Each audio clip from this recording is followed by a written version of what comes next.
Ағым, алдарыңызда Серікжан Біләшұлы.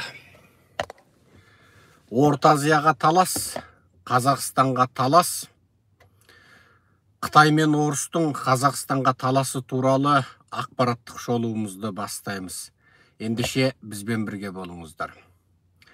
Орыстың қансырап әлсіреген тұсында өңмеңдеп тілін жалаңдатып Қытай жетті Қазақстанға. Қытайдың сыртқы істер министрі Қазақстанға жетіп, біраз жұрттың санасын сансаққа жүгіртіп жіберді. Енді алдағы уақытта Қытайға визасыз мерзім болатын көрінеді. Қазақ билігі енді қаптаған қалың Қытайды қазақ жеріне визасыз кіргізбек. Және Ақтөбе сияқты қалаларда Қытайдың консулдығы ашылмақ. Қытайдағы аз қазақтың жоғын жоқтай алмай отырған сорлы ынжық қазақ билігі енді Қытайды қазақ жеріне құжынатып әкелмек.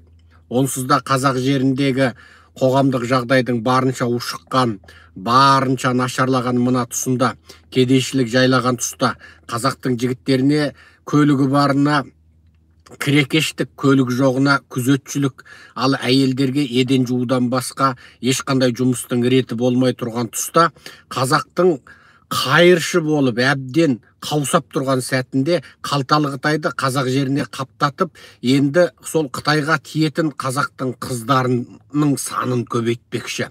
Сөйтіп өздерінің аталмыш Назарбаев сұмырайдан, Назарбаев жендеттен қалған көп векторлы саясат дейтін жағымпаз сасық саясаттарын жүзеге асырмақ.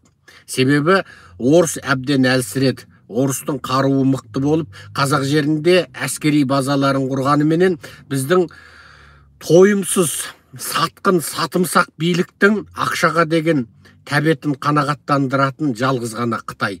Сондықтан Қытай қолында карточкасы бар. Мына карточканың коды мынау. Англиядан, Америкадан ала бересің. Кез келген жерден, Түркиядан, Дубайдағы Қытайдың Халық банкінен немесе Қытайдың өнеркәсіп құрылыс банкінен міне жерде бәлем $1 миллион ақшаны ала бересің дегенде, қазақтың сатқын сатымсақ билігі Қытайдың барлық талабына көніп отыр.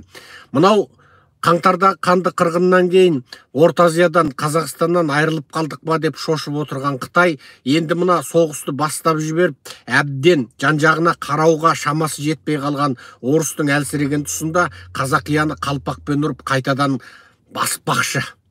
Міне қазақияны қалпақпен ұрып алудың бір ғана жолы қарынның қамын ойлайтын қазақтың қанішер жендеттері, қазақтың қаратаяқтары, қазақтың сорына біткен қазіргі билігі қалтасы қалың Қытайға қазақтың мүддесін сатып, орыстың әлсіреген тұсында орыс пен Қытайдың ортасында жезөкше саясатын тағы бір жүргізіп қалмақ. Енді құжынаған қаптаған қалың Қытай орыс пен параллел қазақ жеріне келмекші.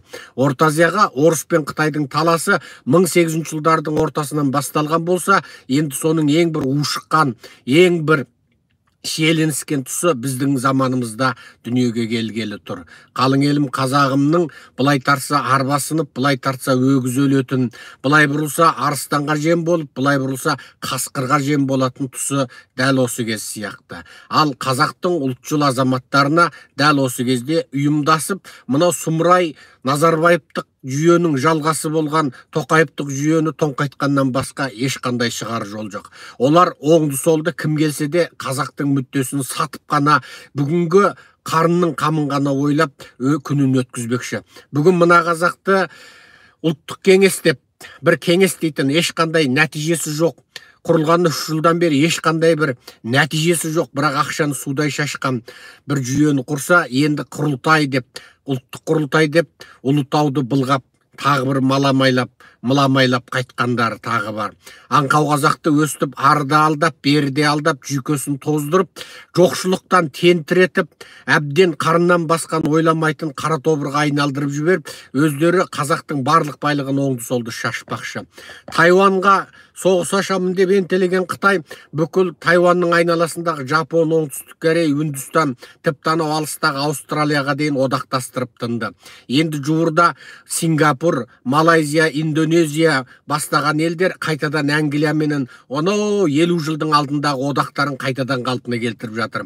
Ұлыбританияның кезіндегі құрылған сол одақ Ұлыбританияның бұрынғы отарларының ортақ территориялық тұтастығын қорғайтын 50 жылдың алдында келісімге қол қойып қойған сол одақ енді одан бері ешқандай бір саяси мәселелерде үндемей келген болса, Қытайдың оңтүстік теңіздегі қауіп артқан кезде қайтадан сол Англияның айналасына топтаса қалды. Ол одақтың аясында кімде-кім сол Малайзия, Сингапурдың территориясына сұғанақтық жасайтын болса, олар ортақ қорғануға, территория тұтастығын қорғауға мүдделі. Ал бұның барлығының көздегені Қытайдың территориялық сұғанақтығынан қорғану. Жұрттың бәрі ойлауы мүмкін, ойбай Сингапур Қытай деп. Иә, Сингапур Қытай, бірақ Сингапур базасы Американың әскери базасы тұратын, әуежайларының барлығында Американың әскери ұшақтары тұратын мемлекет. Ол Қытайдың ақшасын, мынау Гонконг құлағаннан кейін күнде бәлен түрлен Қытайдың ақшасын тапқанымен, дәл қазірдің өзінде Қытай десе төбешаш тік тұратын елдің қатарында. Себебі ол демократиялық жүйеде. Бейне аға бауыр орыс пен украин идеологиясы ұқсамағандықтан диктатуралық орыс жүйесіне демократиялық украиндікі дәл келмегендіктен екеуі ит пен мысықтай боп ырылдасып отырған бүгінгі күнде адамдарды да ұлтты да қандық тектік байланыс емес идеологиялық жақындықтың жақындататынын осыдан ақ сезсек болатындай. Ал дәл қазіргі сәтте қазақтың сұмырай жүйесі қазақтың мүддесін Қытайға сатпақшы. Орыс әлсіреді, Қытай қалталы. Ал Қытай оңтүстік теңізде айналасының бәрі жау болып, айналасының бәрі біреуі Америкамен одақтасып, біреуі Англиямен одақтасып, теңізден келетін мұнай мен газдың тынысы тарыла бастаған кезде, мынау Пакистаннан келетін Гвадар порты арқылы жететін мұнайға үмітін артқан еді. Өкініштісі, Пакистанда да дәл қазір Қытайға қарсы премьер-министр билікке келді. Енді Гвадар портын Қытайдың қолынан басы бүтін тартып алмағанымен, бәрібір Қытайдың Пакистан жақтан келетін мұнай мен газына қиыншылық туғалы жатыр. Дәл осындай сәтте Қытайдың қазақтың мұнайы мен газына деген тәуелділігі арта түседі.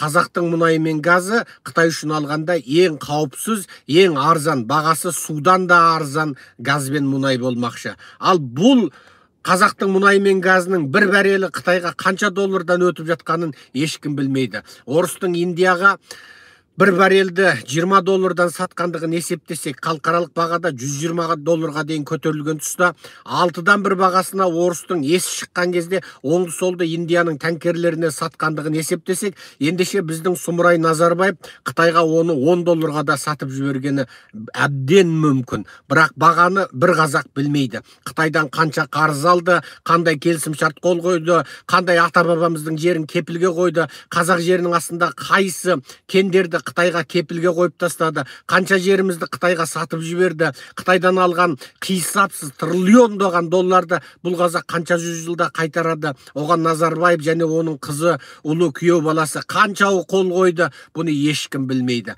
Қазақ әшейін тойлағаннан басқаға шамасы жетпей, есі шығып жатқанда, ұлтымызды мәңгі бақи құлдыққа тастайтын бұндай сұмдық келісімшарттардың қаншауын дәл қазіргі Қанышер Тоқаев жалғастырып жатқанын бір сұраған журналист те жоқ, бір сұраған депутат та жоқ, халық та жоқ. Ешкім көшеге шығып Қытайдан қанша қарыз алдың, ол қарызды қайда жұмсадың, нені кепілге қойдың деп сұраған бір қазақ жоқ.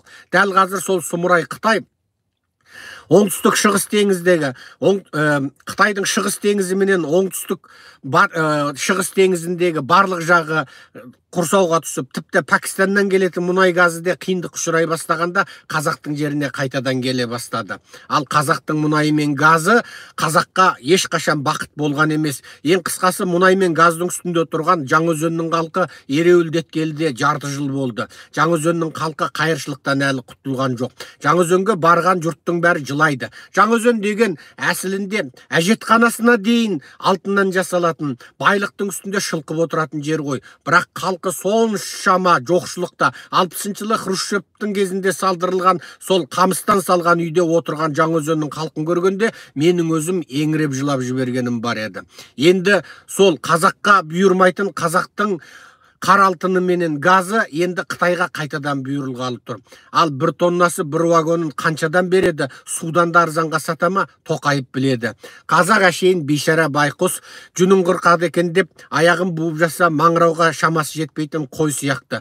Қойды ғасырлар бойы жегенімізден де өзімізде қой сияқты болып кеткен шығармыз. Орта Азияға орыстың әлсіреген тұсында Қарақытай қайтадан қаптағалы жатыр. Қалың елім, қазағым, қайран жұртым, ендігі қалың не болмақшы? Сілкінесің бе? Соңғы мәрте тұяғыңды серпесің бе? Жоқ, соғанда шамаң жетпей, әлемдегі жойылып кеткен, тарихта тек біз атын ғана қағаздардан, кітаптардан оқитын қалың сорлы жойылған жұрттардың қатарында сен де жойылып кетесің бе? Келесі ғасырда қазақ дейтін халық болған екен, тілі өзбектерге жақын болыпты, өзбектерден өзгешелеу акцентте сөйлейді екен. Анау Түркиядағы түріктердің алыстағы туысы болыпты, сөйтіп өздері той-тойлап жүріп, орыс пен Қытайға жем болып жойылыпты деп қалған жұрт масқаралап тарихтан бізді оқып отырмаса қайтейін. Ал қалың елім, қазағым, қайғыңды қоюлатқаным емес, қамыңды жеп қара балаңның қайғы жұтқанын